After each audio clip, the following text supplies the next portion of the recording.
For the past hour, you've heard a lot about Brady lists and how they're broken. But again, this is no longer about how, it's about why they're broken, still after 60 years. To fix it, it comes down to two things: better oversight and transparency.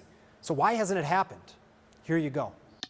From Phoenix to Superior. Do not fight us! The everyday harm of Brady list officers is obvious, and so is the havoc they create. You're under arrest! We've interviewed a lot of top officials: the chief, county attorneys, board officials, lawmakers. And Republican Representative John KAVANAGH maybe put it best. Extremely pessimistic that any bill will ever get through. Yeah. I've been in the legislature for 14 years, and I can tell you, nobody wants to be told what to do. KAVANAGH is a former cop from New York, and in recent years he's explored legislation to seal body cameras. He doesn't think Brady lists should be public record either, and he thinks more oversight is needed too, but to protect officers. Nobody denies that the Brady list has to exist. There are a lot of unanswered questions about how to put this list together and due process procedures for cops. Arizona may be shifting politically, but at the state capitol, there's still a Republican majority on both sides. First reading of bills. And they've blocked and stalled legislation from police reform-minded lawmakers like Minority Leader Representative Reginald Bolden. It's not anti-cop, it's about accountability. And the fact of the matter is there has been strong lobbying from police unions to push back on any type of police reform, even one that's just as simple as a disciplinary database. We do it for our teachers. We do it for our doctors. We do it for our lawyers. There's so many professions in which there are disciplinary databases, and why shouldn't we do it with law enforcement officers? But that was all before the summer of 2020 and the killing of George Floyd. There's been protests across the country, including here in Phoenix. The Arizona Police Association released a list of proposed changes to benefit all partners in public safety, the police and the public they serve.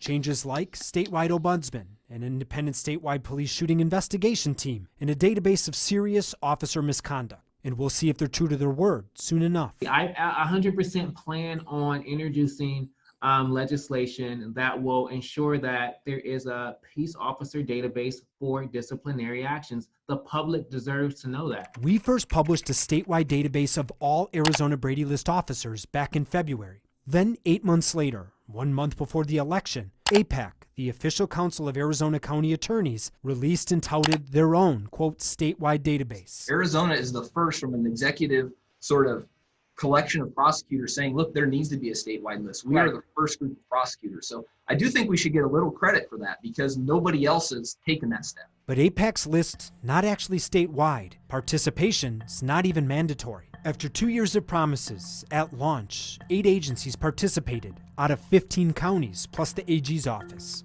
Now here's our database. Open, searchable, downloadable, every county included. Here's theirs. You need to know an officer's first and last name. Can't see a full list, can't search agency or county. There's also no details about what the officers did. During the podcast interview, Maricopa County's Alistair Adele explained why. That the public needs to know. At the same time, we don't want to jeopardize someone's employment rights or disparage them, libel, slander, all the rest of it. County attorneys, police departments, and unions have downplayed the severity of what can land officers on Brady lists. The day before we published our database for the first time, a Phoenix union leader told lawmakers this. The Brady list has been weaponized and turned into something that it is not. It is a list that has been referred to in the media as a bad cops list or a liars list. And there are multiple people on this list that don't fit either one of those categories. But remember, we got Brady files for more than 100 active Phoenix officers. Their files show 84% on the list for dishonesty, lying about sex on duty, lying about cases, lying about abuses of force. It's a lot of lying for officials to claim the Brady list is not a liar's list. It is. It's why Brady lists are important, why full disclosure is important, why they matter in big cities like Phoenix, and why they matter in small towns like Superior. For how confident you can be those cases are even legitimate. So my bias is, my default position is I believe the police. Cut your, you know exactly what's up. I don't believe that they're going out of their way saying that I want to light somebody up today. Put your hand behind your back! I want to bring somebody in. I want to meet some a non-existent quota or threshold. Tase him. Get over on your belly. Tase him. I'm trying to get over. I don't believe our law enforcement officers are intentionally going out with an idea saying, man, I just want to shoot somebody. Man, I just want to tase somebody. Man, I just want to wrongfully arrest somebody. Are you trespassing? You have permission to be here? Leave. As we close, to be clear, our reporting is having an impact. But it shouldn't take our reporting for officials to put officers on Brady lists, to pull officers' licenses, to finally investigate cases they already knew about. So to be even more clear, here's where things stand. There still isn't a mandatory statewide Brady list. There still isn't mandatory reporting for Brady-level violations, not to the county attorney, not to the state board. There's still no real oversight, and there's still no real punishment when police and prosecutors hide cases, hide evidence, hide from accountability. And really, whether it's Brady or police brutality, the underlying issues are the same. There is a crisis of trust, and it's why our government officials must do better. Now, we named this project Full Disclosure for a reason, and we're serious about it.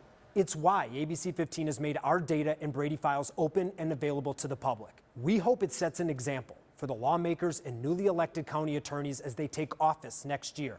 Because ignorance, arrogance, and indifference should not and cannot be the standard. I'm investigator Dave Biskobing. Thank you for watching.